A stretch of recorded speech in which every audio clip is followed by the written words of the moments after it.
This is Dominismo Voxlore, transmitting on hidden frequencies encrypted beneath the static of 1,000 sieges. In this broadcast, we forge the truth of the Iron Warriors, the 4th Legion of the Emperor's own making, born to build his empire and condemned to tear it down. From the Great Crusade to the fires of Olympia, from betrayal on Isstvan V to the thunder of the Siege of Terra, from the Iron Cage to the forges of Medrengard, this is the story of perfection turned to vengeance, of loyalty reforged into hate. Strike the seal of subscription and stand within the fortress of truth.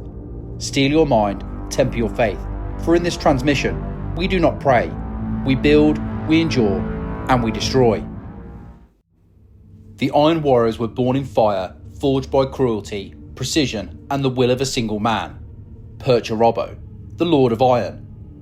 Before the heresy, before the descent into bitterness and chaos, they were builders and destroyers in equal measure, the Emperor's own masters of siege and fortification. But to understand the Iron Warriors, one must first understand the world and the Primarch that shaped them, Olympia. Olympia was no paradise. It was a world of jagged mountains, barren stone, and warring city-states that clawed for dominance in endless cycles of conquest and rebellion. From birth, its people were steeped in iron and blood, warriors, engineers, and tyrants. It was here that the infant Primarch Perturabo landed after being scattered across the galaxy by the powers of the warp. Found and raised by the tyrant of Lokos, he grew up among the finest architects and generals of the planet, learning early the value of order and the cruelty of chaos. Even as a child, Perturabo saw the flaws of Olympia. He saw its inefficiency, its wasteful wars, its fragile pride. He built engines of destruction to end sieges before he could even grow a beard, constructed walls that no army could breach, and yet felt no joy from the praise that followed. For Perturabo, perfection was expected. Failure was intolerable. He was a being of logic and precision trapped in a world of vanity and greed. That resentment towards imperfection, and the sense that his genius was misunderstood, would one day define not only him, but every soul who bore his gene seed. When the Emperor of Mankind came to claim him during the Great Crusade, Perturabo greeted him not with awe, but with suspicion. The Emperor promised him purpose, to bring order and reason to the galaxy through conquest. To a mind like Perturabo's, it was the ultimate challenge, a chance to impose structure on chaos itself. The Primarch saw fealty, and the 4th Legion of the Adeptus Astartes, once a nameless host of warriors scattered across the stars, finally found their true master. Under his rule, they became the Iron Warriors, a title both earned and prophetic. Perturabo's first act as leader was set the tone for everything that would follow. Finding his legion complacent, disorganised, and prone to arrogance, he ordered the infamous decimation. 1 in 10 Astartes were executed by their own brothers to purge weakness from the ranks. Those who survived learned that loyalty and discipline were not optional virtues, they were survival itself. The Emperor's new legion was forged that day, tempered by fear and obedience into a war machine of unparalleled efficiency. From that moment on, the Iron Warriors became the embodiment of their Primarch's philosophy. They were methodical, tireless, and utterly merciless. They did not seek glory in duels or crusading rhetoric, they sought victory through calculation. To the Iron Warriors, war was not art, it was architecture. Every campaign was designed to be measured, reinforced, and executed with mathematical precision. Where others saw chaos, they saw blueprints. Where others saw obstacles, they saw walls to be torn down and rebuilt in iron. During the Great Crusade, this mindset made them indispensable. The Iron Warriors were assigned to the hardest, most thankless campaigns, sieges that dragged on for years, citadels that defied all reason, Xenos strongholds that resisted the might of entire expeditionary fleets. When a world's defences refused to fall, the Emperor sent Perturabo. And when Perturabo went to war, he brought his Iron Warriors, legions of siege masters, engineers, and artillerymen who reduced enemy bastions to dust and rubble. Each victory came at a cost. The 4th Legion's battles were long, brutal, and often joyless. They were the ones who stayed behind when others moved on, tasked with garrisoning the conquered worlds they had bled for. While other legions basked in glory, the Iron Warriors dug trenches, repaired walls, and kept peace through sheer intimidation. They were the Imperium's custodians of stability, and its scapegoats when things went wrong. Yet Perturabo accepted every assignment with cold determination. To him, a fortress unbroken was a challenge to his intellect, an empire in disarray was a puzzle to be solved. His mind operated on a scale few could comprehend.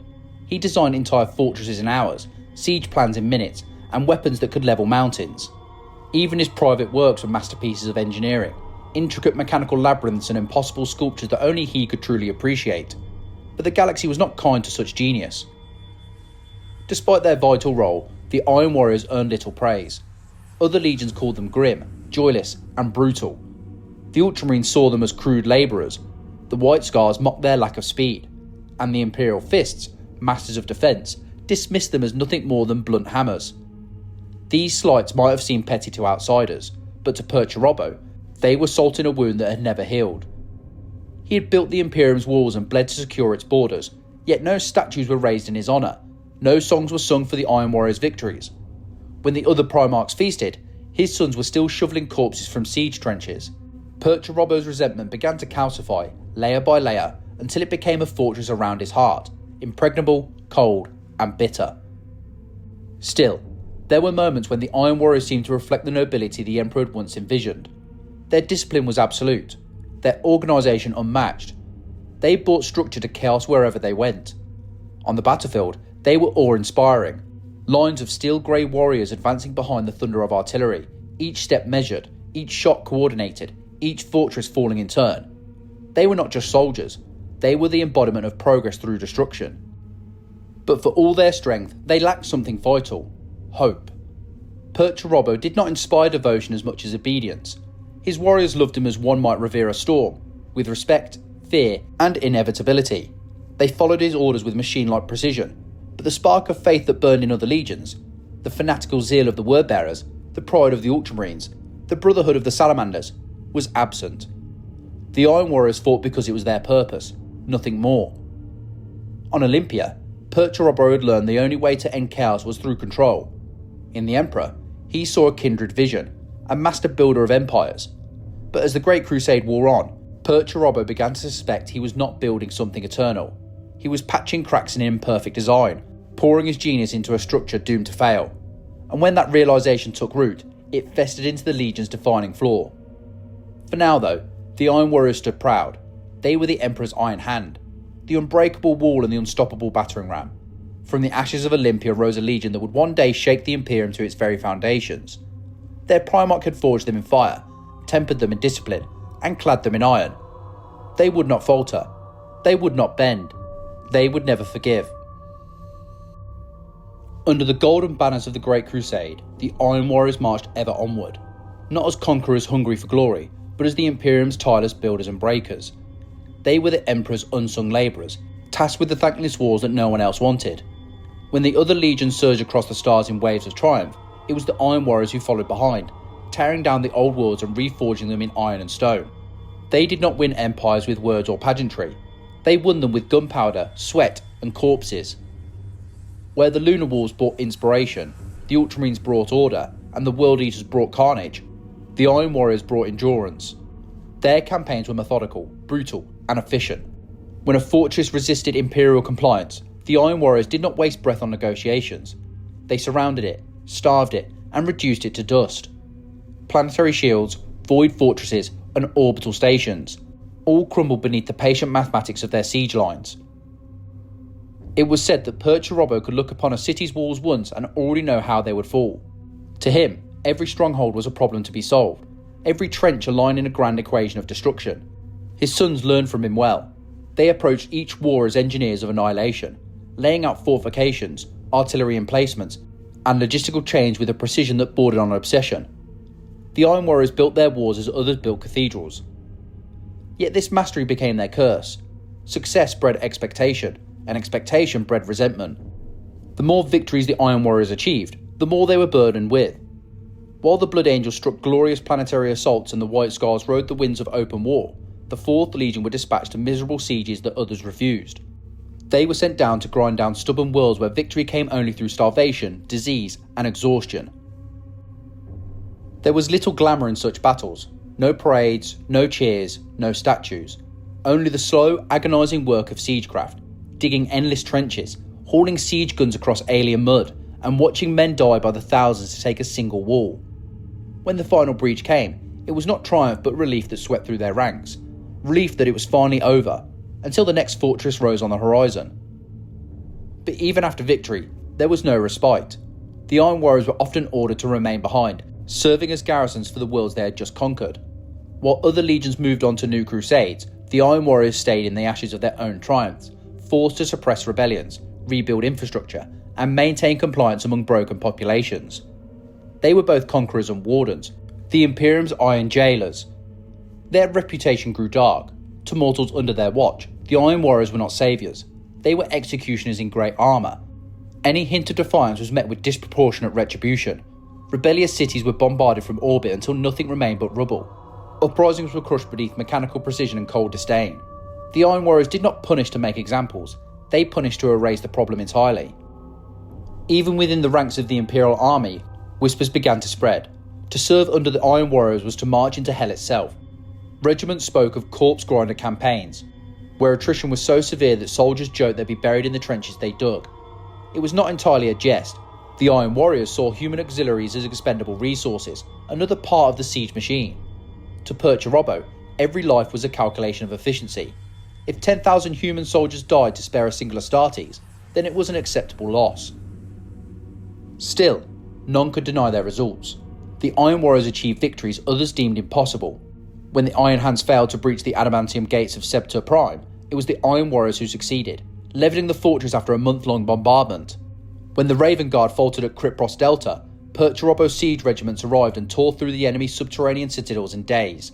Every fortress world they encountered fell, not quickly, but inevitably. And yet, in victory, the Iron Warriors found no pride. Perturabo himself discouraged celebration, claiming that triumph bred complacency. When his officers dared to praise their accomplishments, he would respond with cold logic. It was not perfection. It can be improved.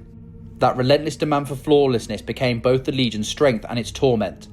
They would never be satisfied, for their Primarch never was. Over time, the weight of their duties began to erode their spirit. Legionaries stationed on far-flung garrisons were left isolated for decades, cut off from their Primarch, forgotten by their peers.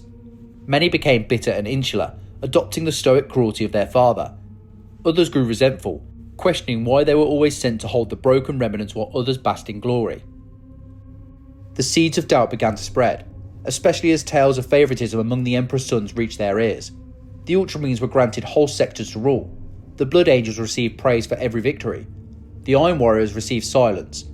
Even when their work saved entire campaigns, their recognition came only as another assignment, another fortress to break, another garrison to hold.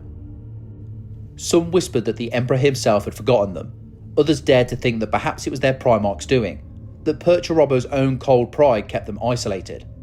He would not ask for glory, and so none was given. To question him was dangerous, though. Perturabo had no patience for complaint, and any Astartes who dare speak of discontent found themselves reassigned to the deadliest siege lines, or worse, executed as examples of inefficiency. Still, beneath that iron discipline, the resentment grew. The Iron Warriors began to turn their cold, analytical gaze inward, dissecting the Imperium they had built and finding it flawed. To them, the Emperor's great design, once seen as divine order, now appeared as a structure riddled with cracks. They, the master builders, could see its weaknesses clearer than any. They saw corruption in the Imperial bureaucracy, vanity among the Primarchs, and chaos festering in the shadows of the Emperor's grand vision. And though they did not speak it aloud, a truth began to take shape among them. Perhaps the Imperium was not a monument of perfection. Perhaps it was a flawed fortress, one unworthy of their labour. For now, they obeyed. They continued to fight, to build, to endure. But as the Great Crusade drew on, the Iron Warriors' hearts grew harder than the walls they breached. Their loyalty, once unshakable, was becoming conditional, built not on faith or love, but on the brittle foundation of duty. In the cracks of that duty, bitterness seeped like oil. Perturabo's sons had mastered the art of breaking walls, but they were slowly learning how to build them too. Walls within their own hearts, walls that would one day separate them forever from the Imperium they had built. The Emperor's siege masters still marched beneath the Imperial Aquila, but the iron in their hearts was cooling. The gratitude they longed for would never come, and in its absence, resentment began to rust their loyalty. They were still the builders of empires, but soon, they would become the architects of ruin. For the Iron Warriors, the galaxy had become a crucible of duty and disdain. They had built the Imperium's walls, conquered its worlds, and held its borders, yet they remained uncelebrated, unthanked, and increasingly unseen. In the great ledger of the Emperor's conquests, they were numbers, not heroes, And for Perturabo, who demanded recognition not for vanity but for merit, that truth ate at him like acid through steel. The first cracks between brother legions began as prideful boasts, but over time they hardened into wounds that would never heal. No rivalry burned more fiercely than that between the Iron Warriors and the Imperial Fists. Both legions shared mastery over fortifications, but where Perturabo saw structures as puzzles to be solved, Rogal Dorn saw them as monuments to endurance. Dorn's walls stood as symbols of faith and loyalty. Perturabo's were feats of logic and geometry, designed only for function. Each was a mirror of the other's soul, and both despised the reflection. When Dorn spoke of the Emperor's palace as the greatest fortress ever conceived, Perturabo dismissed it as vanity built on arrogance. To him, there was no such thing as an impregnable defence, only untested weakness. Yet to Dorn, the Emperor's trust was sacred. What Perturabo called precision, Dorn called pride. What Perturabo called realism, Dorn called cynicism. Their mutual contempt became legend across other legions, whispered by captains and fleet masters alike. Iron versus stone, the eternal contest that could only end in ruin. But the rivalry went deeper than design philosophies. Perturabo's jealousy of Dorn was personal. Both had been given similar talents, yet Dorn had been showered with praise, given the honour of fortifying Terra itself, the Emperor's own seat. Perturabo had expected the duty to be his. He had built fortresses that spanned continents, bastions that endured the wrath of Xenos gods, and yet the Emperor chose Dorn. It was the final insult to a Primarch who had already felt himself unappreciated. When the summons came to inspect the palace's progress, Perturabo walked those gleaming halls in silence. The marble and gold sickened him, so much waste in pursuit of beauty. He saw vulnerabilities in Dorn's work that no one else could, small structural inefficiencies masked by grandeur, but when he offered suggestions to strengthen them, Dorn brushed him aside. He did not want advice, least of all from a brother he considered cold and loveless. To Perturabo, it was confirmation of everything he'd begun to suspect. The Emperor's chosen children valued ornament over strength, and loyalty over logic. Their rivalry infected their legions.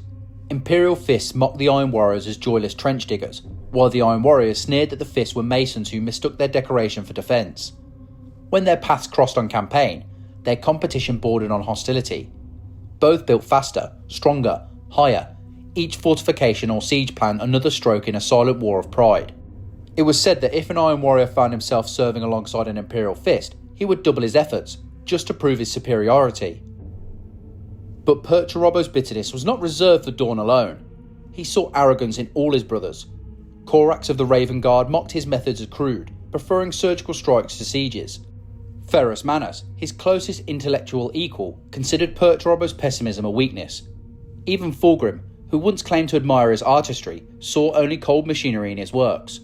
None seemed to understand that his fortresses were not monuments, they were answers. Proofs in steel. Every wall, every trench, every battlement was a statement that chaos could be contained, order imposed, through sheer design and calculation. The more others misunderstood him, the more Perturabo withdrew. His legion followed suit. They became insular, grim, and distant. They trusted only their own, and even that trust was measured. When ordered to coordinate with other legions, Iron Warriors commanders obeyed, but coldly, mechanically, their contempt barely concealed. They saw themselves as the only ones who truly understood war's purpose. Their resentment was fueled further by Horus, the War Master. Cunning and charismatic, Horus recognised Perturabo's pride and the Legion's growing discontent. He praised them publicly for their efficiency, sending them on assignments he framed as critical to the Great Crusade's success. But in truth, he was using them, burdening them with the wars no one else wanted. While the Sons of Horus took the glory of planetary assaults, the Iron Warriors were left to mop up, digging graves and building outposts for others to inherit. Perturabo began to see the pattern. To Horus, he was a tool. To Dorn, a rival. To the Emperor, a servant. And then came the whispers, carried across the fleet, murmured in mess halls and Vox relays. The Emperor, they said, was withdrawing from the Crusade, abandoning his sons to return to Terra for secret work. He had no time for the warriors who bled for his dream. The Imperium they had built would be left to bureaucrats and mortal governors. The Iron Warriors saw the writing on the wall. All their efforts, all their sacrifices, were for a ruler who would never thank them. Among the Legion's ranks, discipline began to waver. Isolated garrison forces grew cruel, even sadistic. Worlds under their watch suffered under heavy-handed regimes of control. Perturabo noticed, But rather than tempering them, he encouraged it. The Iron Warriors' already grim reputation began to turn monstrous.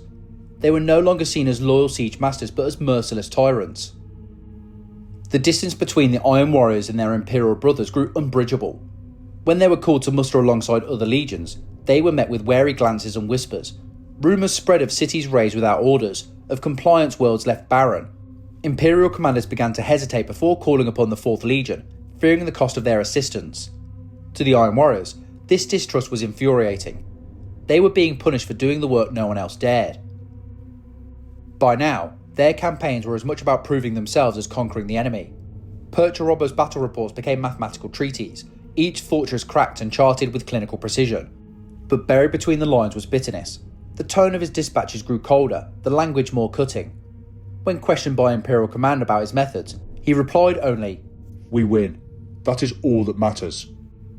Even his own sons began to mirror that indifference. The Iron Warriors' humanity, what little remained, was being replaced by iron will alone. They became machines of siege, efficient and unfeeling. Compassion was weakness, emotion a flaw in the design.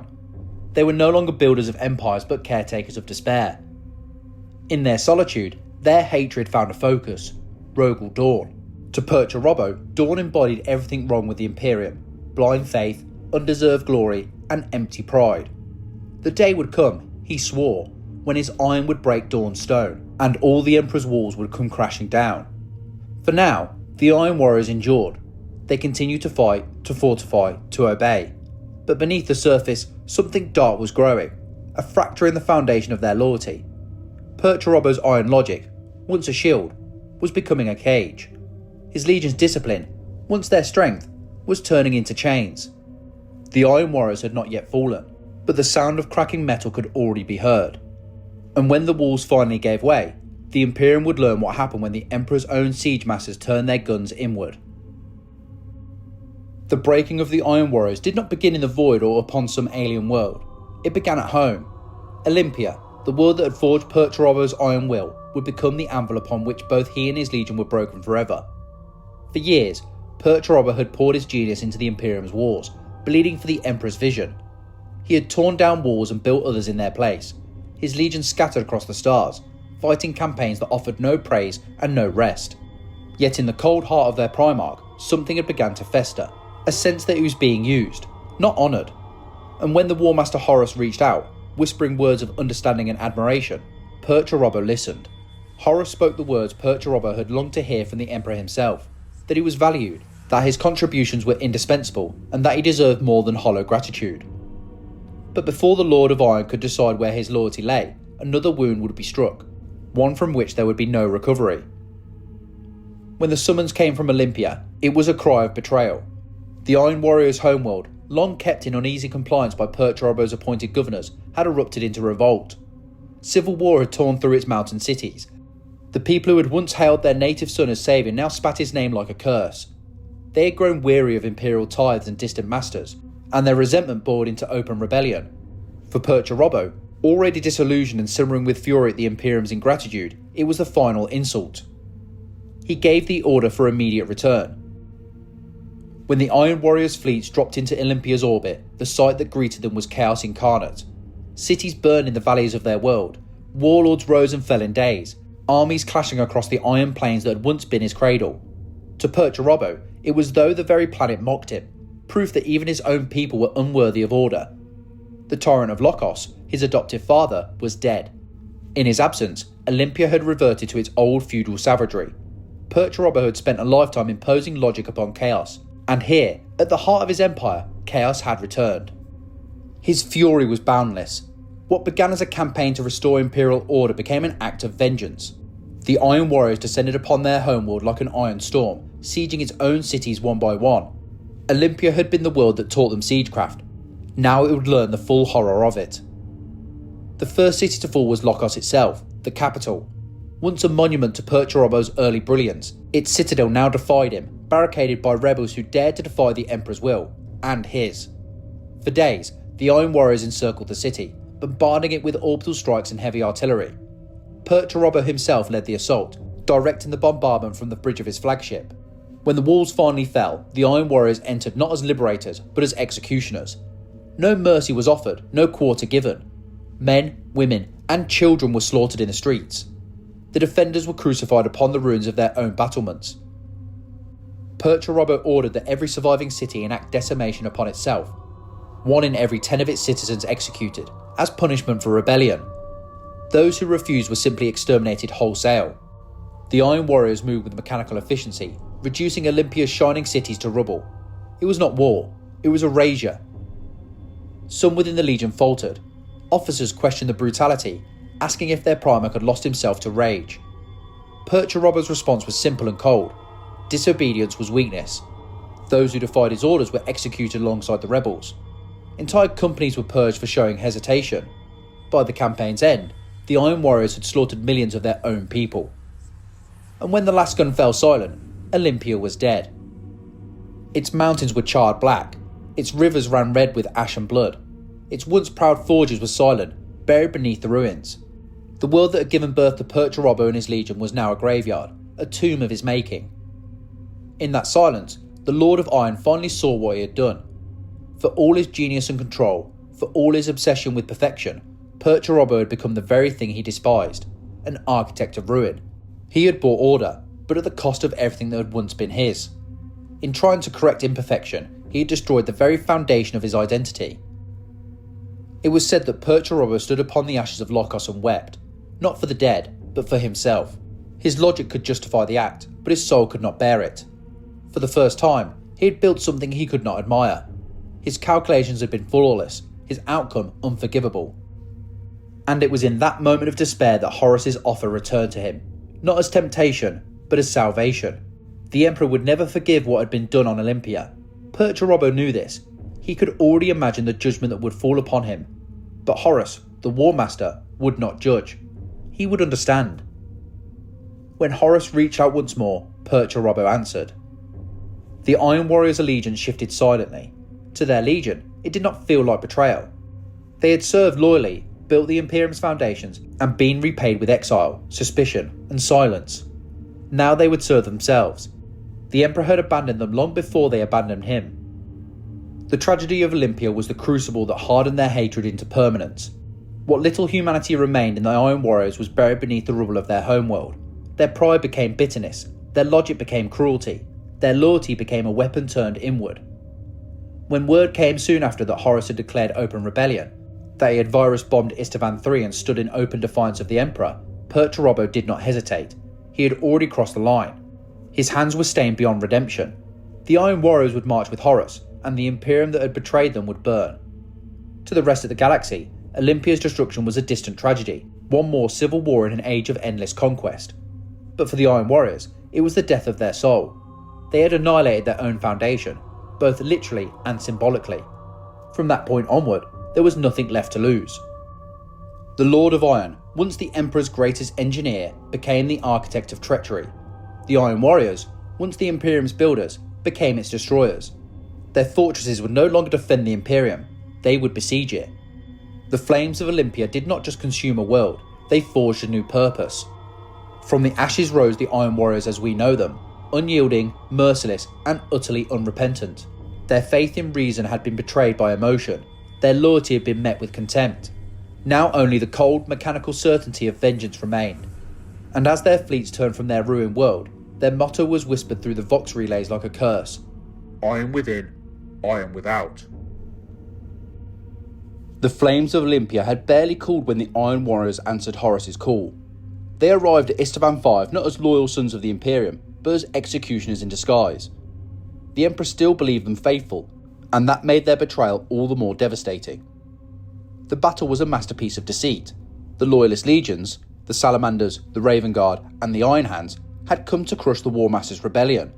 They believed themselves supported by the Iron Warriors and other supposedly loyal legions.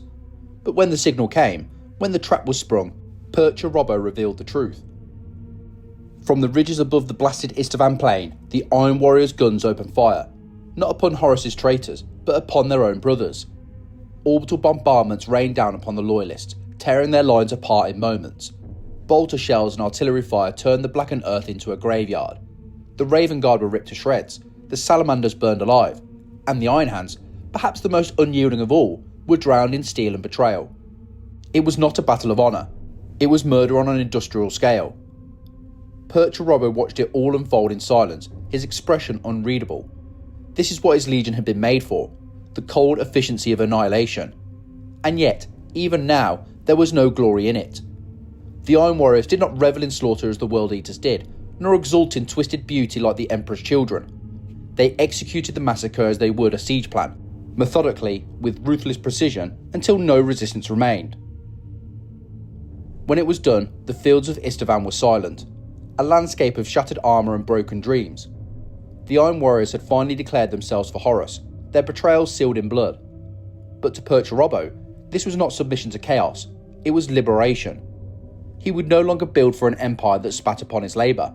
Now, he would destroy it, brick by brick, fortress by fortress, until the Imperium's walls came crashing down. From that point onward, the Iron Warriors became the War Master's ultimate siege masters.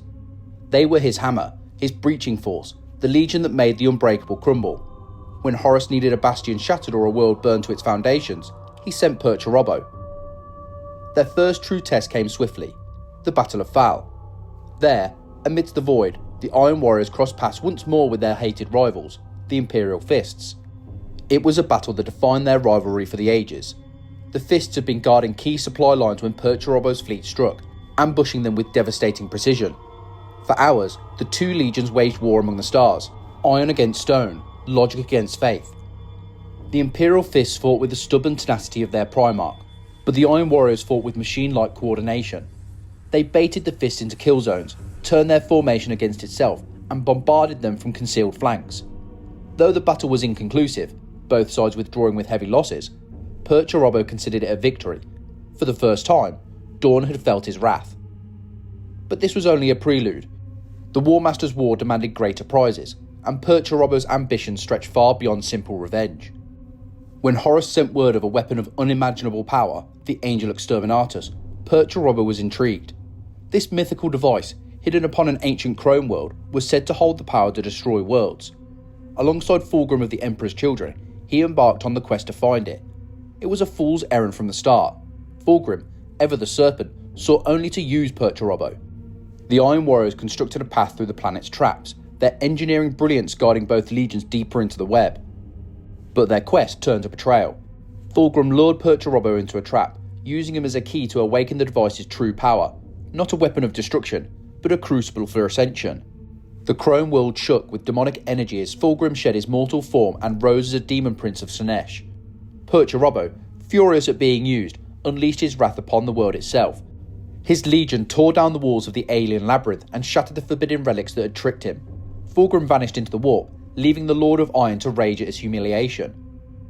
As if in mockery, the warp itself conspired against him. When the Iron Warriors' fleet attempted to withdraw, it was caught in the tides of the Imperium and hurled across the stars, emerging light years from its intended path, above the desert world of Talon. The Iron Warriors had stumbled upon a secret even the Imperium barely understood. Beneath Talon's sands, hidden for millennia, lay the Curtius of Alganar, an ancient Xenos device of immense, unknowable power. Perturabo, still smarting from Fulgrim's deception, saw an opportunity to salvage his pride. If he could seize and control this weapon, he would eclipse even Horus in power. But Talon was not undefended. Imperial forces garrisoned the planet, and when the Iron Warriors descended, they unleashed devastation on a planetary scale. Viral bombardments poisoned the atmosphere, transforming Talon into a toxic wasteland. Those who survived took refuge within sealed tanks and underground shelters. The Iron Warriors, relentless as ever, followed them down. What followed was the largest armoured battle in Imperial history. Across the poisoned desert, millions of tanks clashed, shadows in the haze of chemical storms. The Iron Warriors deployed colossal siege engines, demonically infused super heavy vehicles, and endless waves of mechanised infantry. The defenders, though outmatched, fought back with desperate courage, turning the desert itself into a graveyard of burning machines. For months, the war dragged on, the sands shifting and swallowing the dead. Perturabo himself directed the campaign, building fortresses of black iron amid the dunes, each one a stepping stone toward the buried artifact he craved. The Iron Warriors advanced by inches, carving corridors of devastation through the toxic storms. And yet, victory eluded them. Every game was bought in blood. The Imperials refused to yield, striking back with armoured counter-assaults and guerrilla ambushes. Slowly, the Iron Warriors began to lose momentum. Perturabo's fury grew. He had sought domination, and instead found another quagmire, another endless siege with no glory, no satisfaction, only attrition. When his scouts finally reached the buried vault containing the Curseus, they found nothing but ruin. Whatever power had once lain beneath Talon was gone, lost to time or consumed by the warp. The campaign had been for nothing. By the time the order came to withdraw, Talon had been scoured of all life. Its once lush continents were deserts of glass. Over 1 billion soldiers and civilians lay dead. And for what? Perturabo's legion had achieved nothing but destruction. Yet to the Iron Warriors, this was not defeat. It was vindication. Once again, they had done the impossible. They had fought an entire planet and left it unrecognisable. No other legion could claim such ruthless efficiency. It did not matter there had been no prize. The destruction itself was proof of their superiority. When the Iron Warriors finally left the ruins of Talon, Perturabo's bitterness had hardened into something else entirely. He no longer sought the Emperor's recognition, or even Horus's approval. He sought only to perfect the art of destruction. He would show the galaxy what true siegecraft meant, not the building of empires, but their systematic unmaking. From Isstvan to Talon, the Iron Warriors had become what the Imperium had always made them to be, instruments of ruin. They had traded loyalty for logic, faith for fury, and purpose for vengeance. And from that day forward, wherever there were walls to break, the Iron Warriors would come, engines of precision and despair, tearing down the galaxy one fortress at a time. At last, the Great Betrayal reached its crescendo. The War Master Horus had done the unthinkable. He was bringing war to the Emperor's own throne world. Terra, the cradle of humanity in the heart of the Imperium, stood ready to endure the wrath of its lost sons. Among the traitor legions who descended upon it, none were more suited to the task than the Iron Warriors. They had spent their lives mastering the art of siegecraft, and now, at the end of all things, they would put that mastery to its ultimate test. For Perturabo, the Siege of Terra was personal. For years, his bitterness had been directed toward Rogel Dawn, his brother, his rival, the golden architect who had been entrusted to build the Imperial palace. Now, he would see whether Dawn's so-called perfect fortress could withstand the fire of iron. The very thought of breaking those walls filled Perturabo with grim satisfaction. It was not just war, it was vindication. When the Iron Warriors arrived in orbit, they beheld a sight both terrible and awe-inspiring. Terra was ablaze, the skies were darkened with ash, void battles raged above, and the Emperor's once pristine world was shrouded in the smoke of betrayal. The traitor host was vast.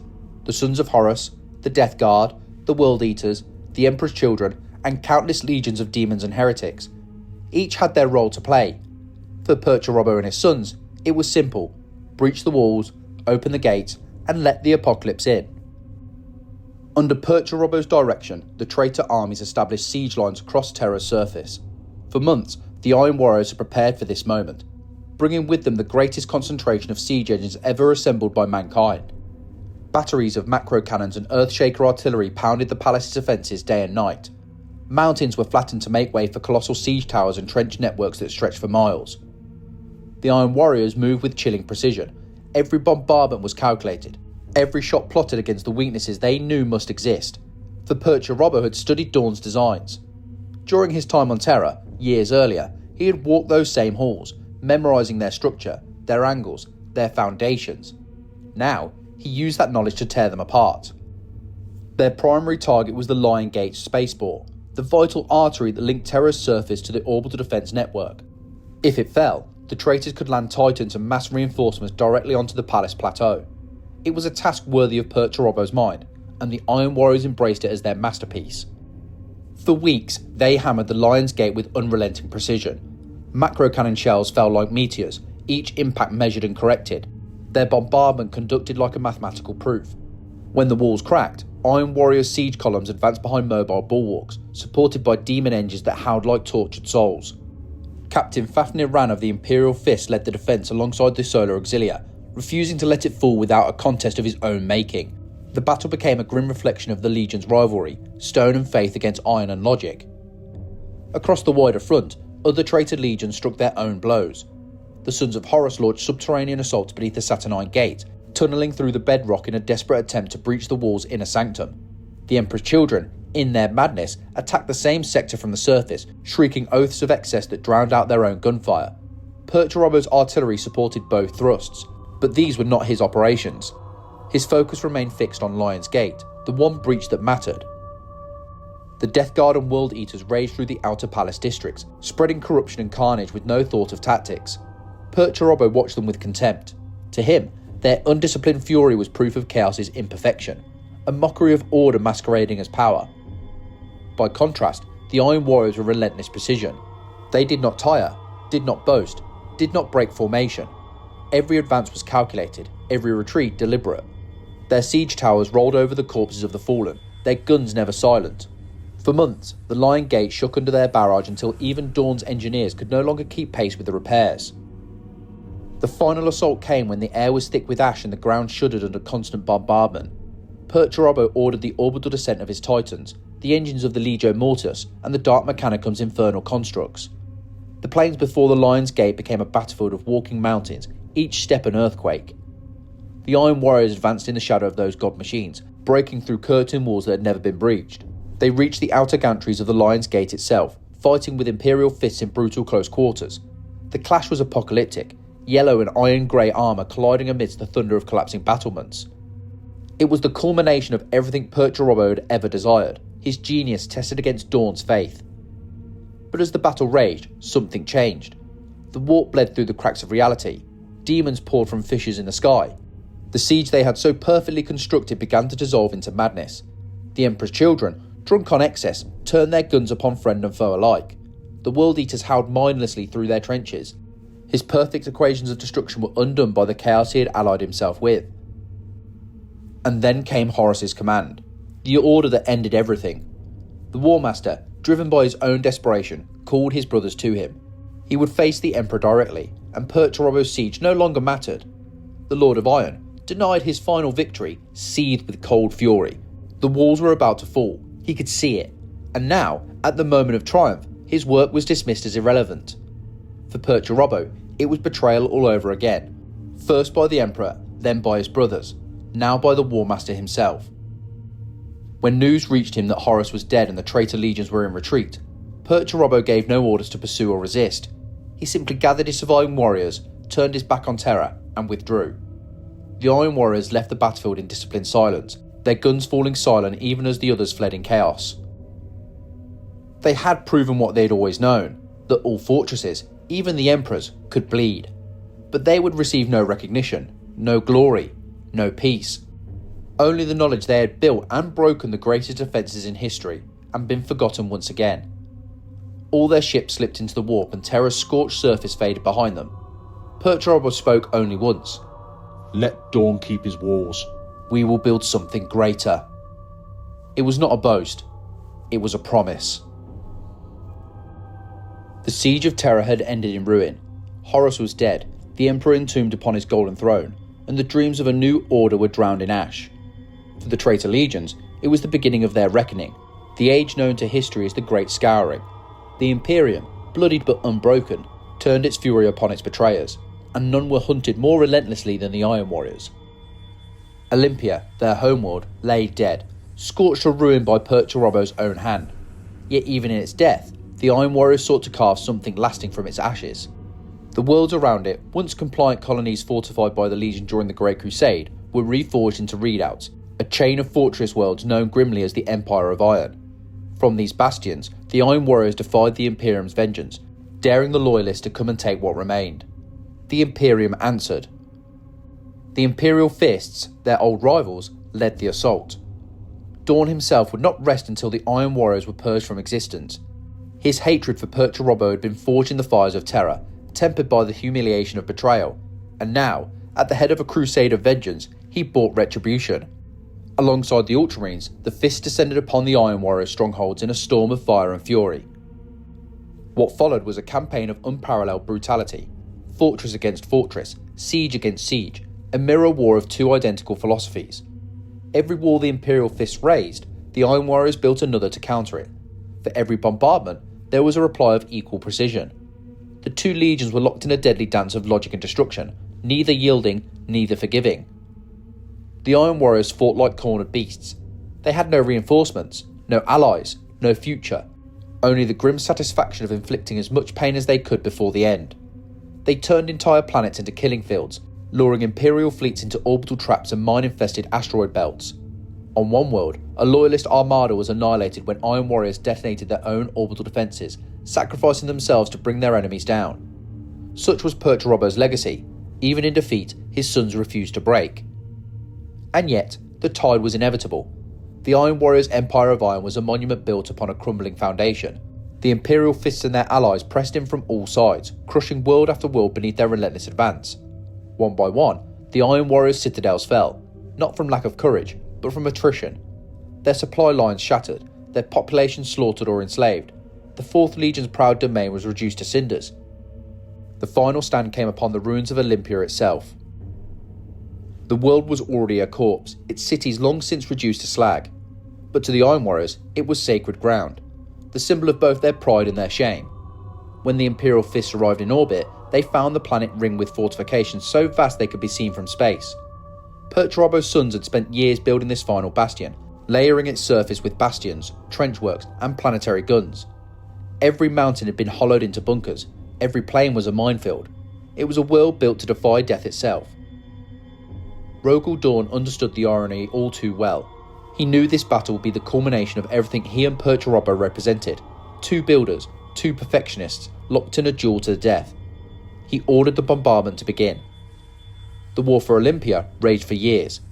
The Iron Warriors resisted with inhuman tenacity, every redoubt fought over inch by inch. Their fortress world would fall only when nothing remained standing to defend them. Even as orbital strikes turned continents into molten seas, the Iron Warriors fought on, emerging from the ashes like revenants. The Imperial fist paid for every gain in blood. But there was no saving Olympia. The Iron Warriors knew it, Perturabo knew it, and when the Loyalists finally breached the innermost fortifications, the Iron Warriors enacted their final, terrible act of spite. Deep beneath Olympia's crust, they had prepared a last weapon, stockpiles of viral and tectonic ordnance buried within the planet's core. With a single signal, they unleashed it. The world convulsed. Mountains split like paper, oceans bored into the sky, and the surface of Olympia cracked apart. The entire planet was consumed in a cataclysmic detonation that shattered its crust and obliterated both attacker and defender alike. The Empire of Iron was gone, reduced to dust, ash, and memory. Dawn escaped the cataclysm, though many of his sons did not. To the Imperial fists, it was victory purchased in sorrow. To the Iron Warriors, it was vindication. They had denied their enemy the satisfaction of conquest. If they could not have Olympia, no one would. The fires of the Great Scouring had scattered the traitor legions to the wind. Some fled to the Eye of Terror, licking their wounds in the madness of the war. Others were annihilated outright, their names struck from the annals of history. But the Iron Warriors were not content to hide. They had been humiliated at Terra, hunted across the stars, and forced to watch their empire collapse in the flames of Olympia. For the Lord of Iron, there could be no peace until vengeance was served, and his hatred had a very specific target: Rogel Dawn. The Emperor's Praetorian, the master of fortresses, the brother who had mocked him, defied him, and stood as the golden standard of loyalty. Dawn now led the Imperial fists in a crusade of vengeance, striking back against the traitor legions with fire and faith. Wherever the Iron Warriors had once built bastions, Dawn now tore them down, destroying the works of Perturabo with the same obsessive zeal with which they had been created. And Perturabo watched. He let Dawn believe himself victorious. Then, when the wound of insult was rawest, he sent his challenge. Upon the barren world of Sebastus IV, Perturabo constructed a citadel known as the Eternal Fortress, a maze of trenches, redoubts, and interlocking bastions stretching across an entire continent. It was a marvel of geometry and engineering, a fortress designed not for defence, but for cruelty. Its guns were sighted not outward, but inward. Its walls were angled to trap, its passages to mislead. It was, in truth, a machine built for one purpose: to break Rogel Dawn. And dawn came.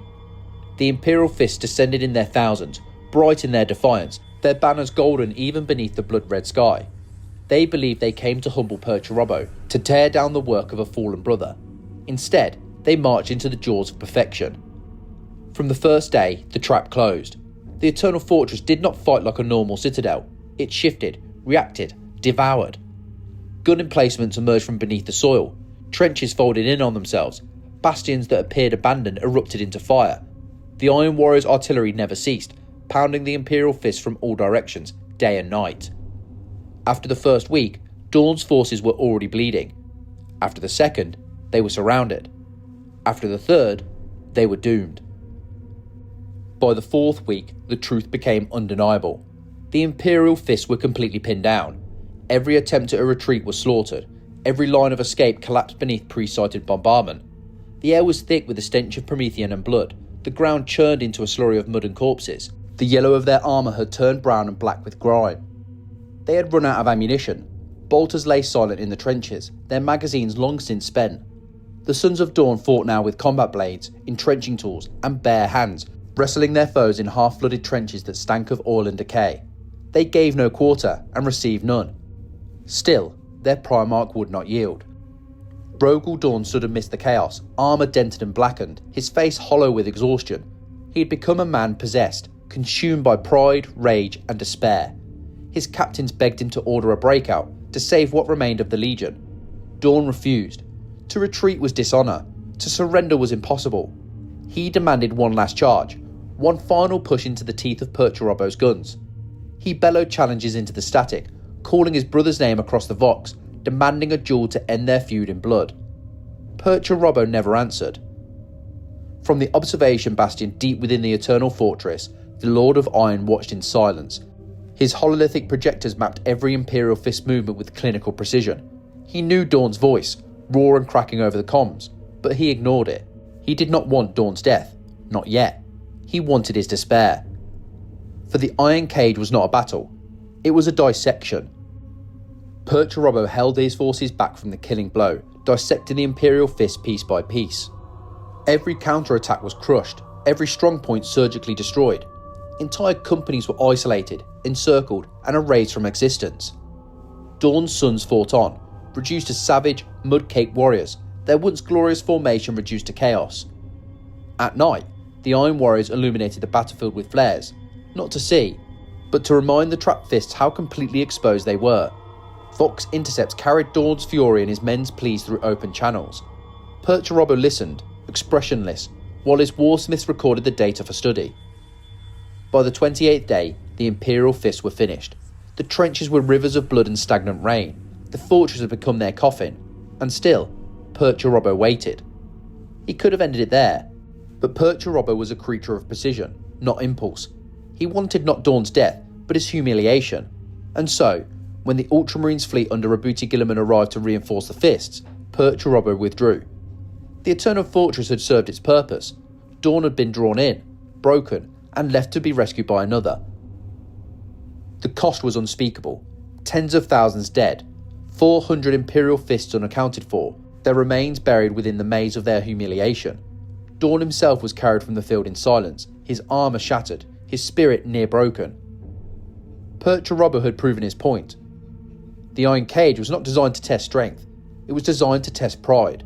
And pride, as Perturabo had always known, was weaker than iron.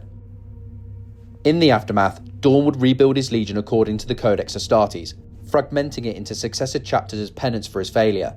Perturabo, meanwhile, ascended to demonhood, rewarded by the Chaos Gods for his perfect cruelty.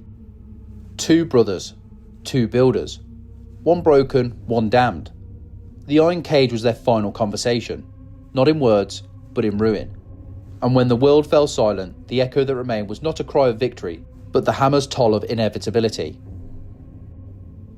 When the dust of the Iron Cage settled and the echo of Imperial fist screams faded into memory, Perturabo vanished from the mortal galaxy. No one in the Imperium knew where he had gone, but the traitor legions whispered the truth. The Lord of Iron had withdrawn into the Eye of Terror to build something greater than vengeance, something eternal. What he created was beyond mortal comprehension. It was not a citadel, nor a world, nor even a fortress in the conventional sense. It was a realm of iron and madness, a living engine of war known as the Medrengard. Within the shifting currents of the warp, Medrengard existed as both world and weapon, a planet-sized fortress wrought from the nightmares of an engineer god. Mountains rose like jagged blades, their peaks crowned with citadels larger than continents. Rivers of molten metal carved glowing scars across a landscape of eternal industry. The air was filled with the roar of forges and the screams of the enslaved.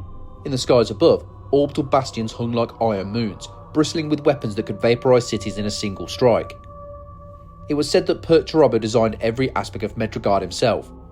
No demon, no mortal hand could have envisioned such monstrous precision. It was a world of perfect order in a sea of chaos, a paradox that could only exist through the will of a Primarch who despised entropy even as he served it. Here, Perturabo established his new empire. No longer a legion in the traditional sense, the Iron Warriors reorganised into countless warbands known as Grand Companies, each commanded by a ruthless warsmith. These were not mere captains, they were architects, siege lords, and tyrants in their own right, ruling fiefdoms across Medrengard's surface like feudal warlords of hell. Every fortress city on Medrengard was both factory and fortress, part foundry, part battlefield. The clang of hammers never ceased. Millions of slaves, servitors, and bound demon machines toiled endlessly in the depths, constructing engines of war for campaigns that would never end. The Iron Warriors had no need for beauty, only function.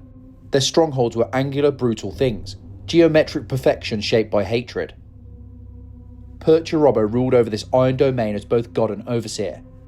From his vast citadel of torment, he directed his warpsmiths like a grand chess master moving pieces on an infinite board. None dared defy him, and yet, in their hearts, many of his sons feared him as much as they revered him. The memory of Olympia and the decimations that had shaped their legion still lingered. Even in damnation, Perturabo demanded perfection. But the Iron Warriors were not a united force. The Great Scouring had broken more than their bodies. It had fractured their spirit. Medrengard had become a world of civil war, where warsmiths tested their fortifications against one another in endless, grinding contests of pride. Entire fortress cities rose and fell in intersigned sieges that lasted decades. In these brutal trials, only the strongest endured, and from them emerged a new breed of Iron Warrior, colder, more calculating, utterly merciless. It was here that the Iron Warriors perfected their dark art. On Medrengard, they fused the logic of siegecraft with the unholy science of the Dark Mechanicum. Demon engines were forged in the forges of the warp, monstrous constructs of steel and malevolence. Basilisks that screamed with voices of bound demons hurled shells of molten warp fire. Defilers scuttled through the ruins like mechanical predators. Even their fortresses seemed alive, breathing with the heat of imprisoned souls. Unlike other traitor legions, the Iron Warriors did not lose themselves entirely to the worship of the gods. They did not chant praises of Nurgle or Slaanesh or Khorne. Perturabo had no patience for zealotry. The Iron Warriors remained servants of chaos undivided, worshipping not the gods themselves, but the raw principle of destruction. The idea that all things built must eventually fall. To them, even chaos was a tool, a means to achieve perfection through annihilation. The irony was cruel. They had fled the Imperium to escape the burden of servitude, yet now they toiled endlessly in the service of chaos, a slavery of a different kind. Perturabo, for all his power, was little more than a prisoner of his own creation. Medrengard was his masterpiece, but also his cage. From his demon throne, Perturabo plotted. Time had no meaning within the warp, but his hatred never dulled. He watched as the Imperium rebuilt itself, as Rogel, Dawn and Guilliman reforged their father's shattered empire. He watched the rise of the Inquisition, the rebirth of the chapters, the endless churn of the Imperium's wars, and always, he waited. When the time was right, the Iron Warriors struck out from their iron homeworld in wars of vengeance. Warpsmiths led fleets of demon-forged warships to the edges of the Eye, descending upon Imperial worlds like storms. They would siege and sack, burn and rebuild, each campaign a grim echo of Olympia. Then, having stripped their victims of men and metal, they would retreat back into the Eye, their holds filled with plunder and slaves to feed the forges. It was on Medrengard that the Iron Warriors refined their most terrifying weapon, the art of turning worlds into fortresses of damnation. Some planets they captured intact, transforming them into outposts and strongholds bristling with black iron towers and warp-infused defences. Others they deliberately left as ruined mockeries of Imperial bastions, warning to any who dared resist. Perturabo himself rarely left Medrengard. His consciousness extended across the planet, through the machinery in the forges, his will manifest in every turret and gear.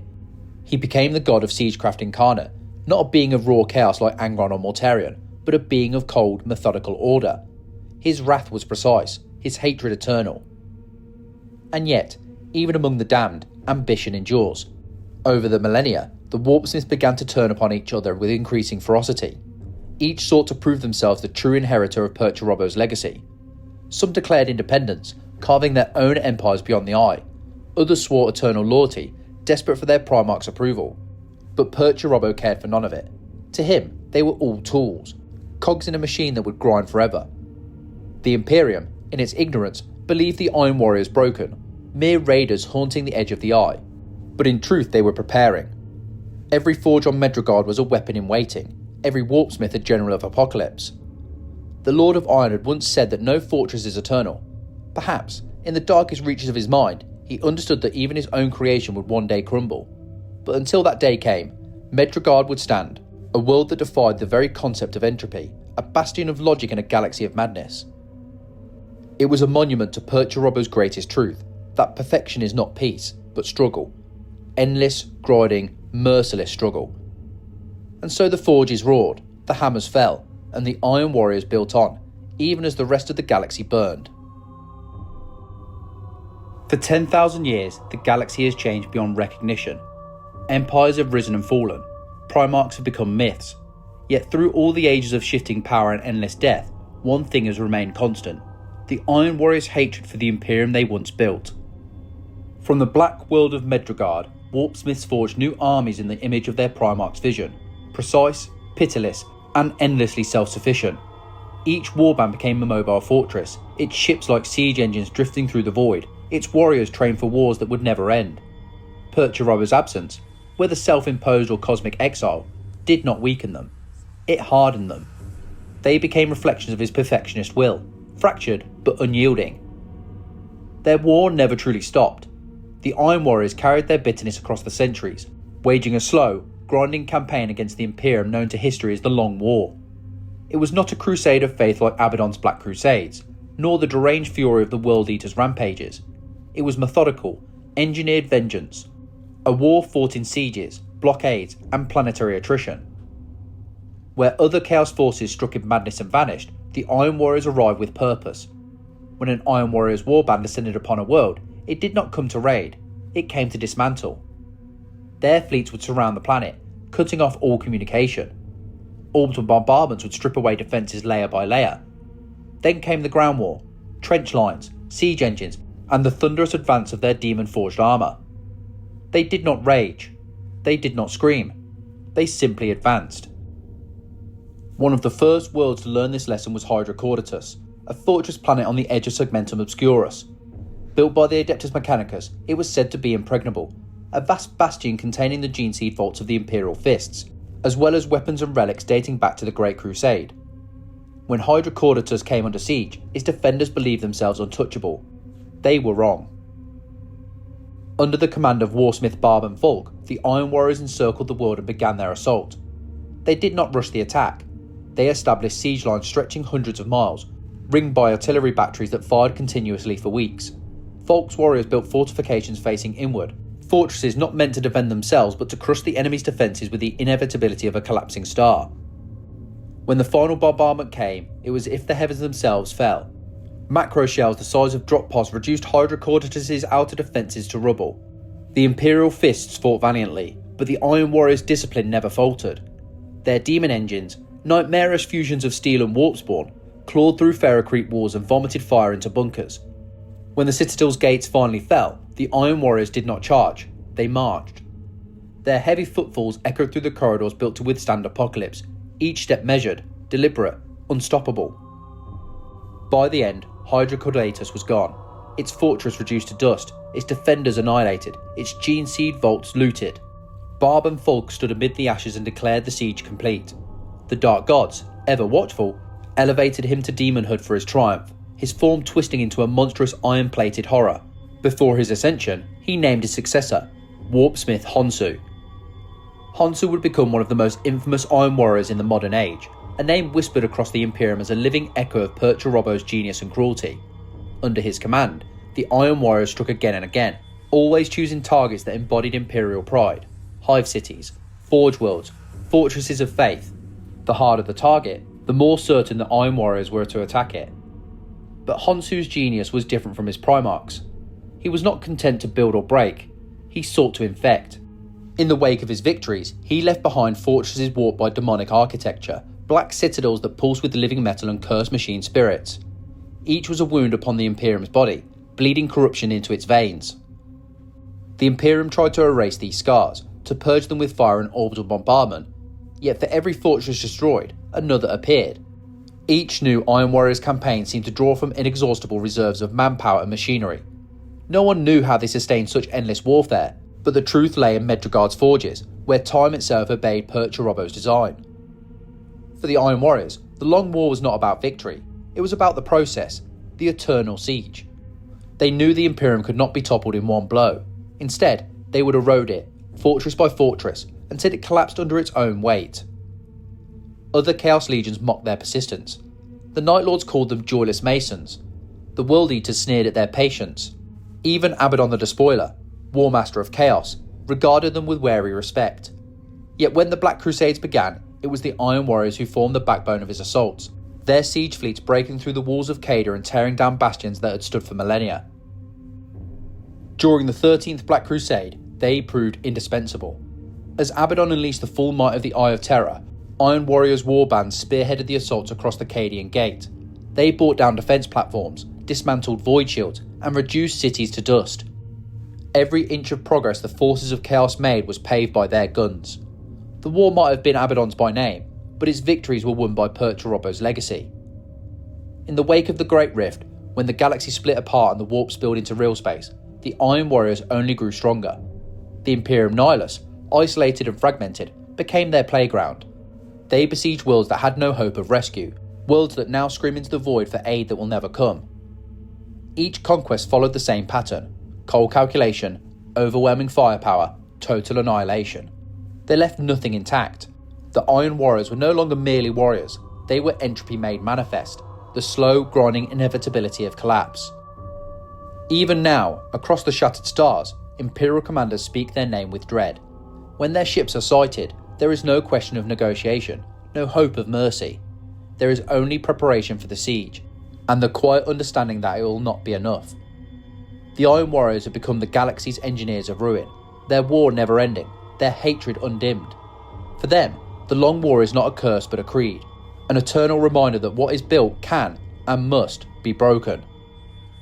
The walls of the Imperium still stand, but they crack a little more each century, and somewhere deep within the warp, amid the thunder of endless forges, the Lord of Iron listens to the faint echoes of his son's wars, and smiles at their precision. There are few things in the galaxy more enduring than hate. Empires fade, stars die, and gods themselves rise and fall within the warp's churning tides. But hatred endures. And in the grim darkness of the 41st millennium, no hatred burns colder or more precise than that of the Iron Warriors. Across the millennia, their name has become legend, not of glory or salvation, but of inevitability. When the Vox networks of a besieged planet crackle with static and the augurs detect orbital anomalies, there is a moment of dread silence before realization sets in. It is not a crusade or a raiding warband. It is not madness or zealotry that comes for them. It is calculation. It is discipline. It is vengeance measured in megatons. It is the Iron Warriors. The legacy of the 4th Legion stretches from the Great Crusade to the present age like a scar across history, long, unhealing, and impossible to ignore. Once, they were the Emperor's most dutiful builders, the architects of Imperial triumph. Now, they are the unmaking of all they helped construct. Every fortress they tear down, every city they grind into ash, is an echo of Perturabo's great disillusionment, his eternal rebuke to a galaxy that never understood him. On the demon world of Medrengard, his vision still rules. The forges thunder without end, belching smoke into skies of molten iron. The clang of hammers and the screams of the enslaved echo through a world that knows neither dawn nor dusk. Perturabo himself, ascended to demonhood, watches from his citadel at the world's core, a god of iron bound by his own creation. He is not a being of ecstasy or decay, but of order and precision. He embodies a paradox, the demon who despises chaos, the engineer who cannot stop building, even as his works destroy. His sons have carried that contradiction into the stars. The warsmiths who command the Iron Warriors' scattered warbands are both inheritors and prisoners of that philosophy. They see beauty only in function, victory only in destruction. Many of them have never met their Primarch, yet they emulate his cold perfection as if by instinct. In them, Perturabo's bitter spirit lives on, fragmentary, diluted, but unbroken. Some, like Warsmith Honsu, have risen to infamy in their own right. Honsu, born of mixed blood, part Iron Warrior, part Imperial Fist, waged wars that blurred the line between logic and obsession. He took part in the siege of Hydrocaudatus, the invasion of Ultramar, and the sack of key Imperial bastions in the wake of the Great Rift. His methods mirrored Perturabo's own, patient, relentless, and utterly devoid of remorse. Honshu's campaigns proved that even after 10,000 years, the Iron Warrior's art of siege had lost none of its precision. Others have taken their father's doctrine to more monstrous extremes. Some warsmiths hollow out entire worlds to turn them into orbital cannons. Others enslave demons to calculate trajectories and fire angles. There are Iron Warriors who build fortresses solely to destroy them again, testing their strength like a sculptor smashing his own statues in the pursuit of perfection. Madness, perhaps, but methodical madness, shaped by the same grim logic that has guided them since the days of the Great Crusade. And still, the Imperium cannot forget them. Every chapter of Space Marines that garrisons a fortress world keeps one eye on the sky, knowing the Iron Warrior's creed: no wall is unbreakable. The Sons of Dawn, in particular, remain locked in their endless feud. The Imperial Fists and their successor chapters have spent millennia rebuilding what Perturabo's sons have destroyed, fortifying worlds that will one day be reduced to rubble again. It is an endless duel, a wound that never heals. Even now, across the stars, the echoes of their rivalry persist. There are battlefields where yellow and grey armour lie side by side, buried beneath layers of ruin, neither side willing to concede. In the lore of both legions, the Iron Cage remains a touchstone, a symbol of pride and humiliation, victory and loss. For the Iron Warriors, it was proof that iron endures when stone breaks. For the Imperial Fists, it was the lesson that pride comes before ruin. But Perturabo's legacy extends far beyond any single feud. His teachings have shaped the very way war is fought in the 41st millennium. The fortress monasteries of the Adeptus Astartes, the bastion networks of the Astra Militarum, even the planetary defence doctrines of the Mechanicus, all trace their lineage back to his genius.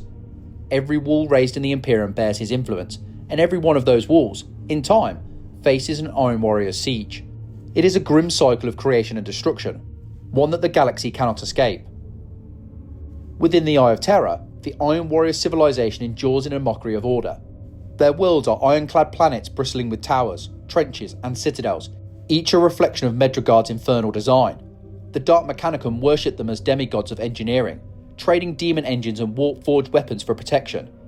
On these worlds, time itself bends to Perturabo's will. Fortresses are built in days, empires in hours, all in preparation for wars that may never come. Yet still they build. To stop building, for an Iron Warrior, would be to admit defeat, to accept the chaos of entropy, and that they can never do. Despite their damnation, a strange purity lingers within them. They are not zealots screaming for their gods, nor madmen lost to mutation. They remain cold, deliberate, purposeful. Their hate is not blind. It is reasoned, structured, eternal. They hate because they understand. For in the Iron Warrior's eyes, the Imperium is not a bastion of light struggling against darkness.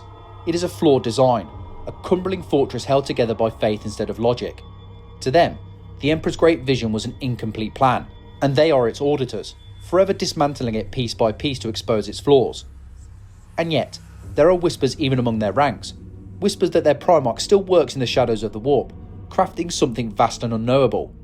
Some claim that Perturabo labours to build a weapon capable of breaching the walls of reality itself. Others say he seeks to construct a machine that can end the long war, though none can agree on what that means.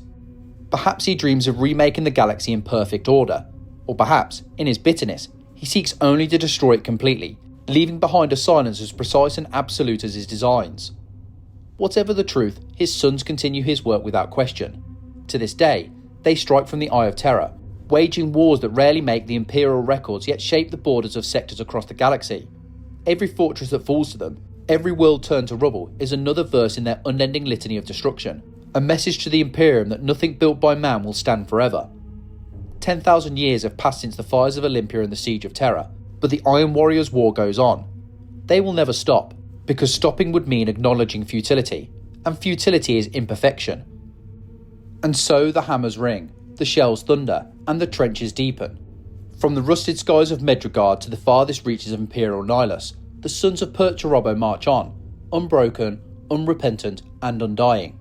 They are the architects of ruin, the builders of tombs, the keepers of cold truth in a galaxy that worships lies. Their vengeance is eternal, their logic unassailable, their creed unchanged. Iron within, iron without. You have received the transmission of Dominissimo Voxlore. The guns fall silent, but only for a moment, for the war is eternal and iron never rests. Mark your allegiance, strike the seal of subscription, and join the ranks of those who stand unbroken amidst the ruin. Remember the creed of Perturabo's sons, that nothing built can endure forever, and that even in decay, the design remains perfect. Until the next broadcast, keep your defences strong, your logic pure, and your will unyielding. For the galaxy rusts, the walls crumble, and yet the iron endures. Iron within, iron without.